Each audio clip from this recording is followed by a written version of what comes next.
Before you begin cutting anything, it is important that you set up your station correctly.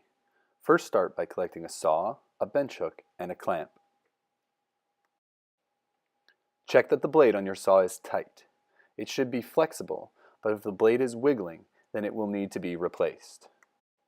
Anytime you are using tools, you should be wearing safety glasses, so make sure you wear yours. Then, you need to secure the bench hook to the desk you are going to use. Tighten the clamp until the bench hook is firmly attached to the desk. It shouldn't be able to move. Now your station is ready to be used. If you are cutting jinx wood, use the slot on the bench hook to hold your material in place.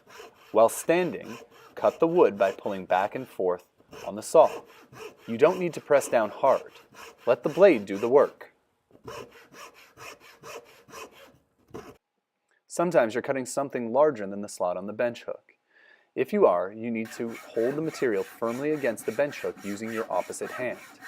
Ensure that you keep your fingers safely away from the blade of the saw the whole time while you're cutting.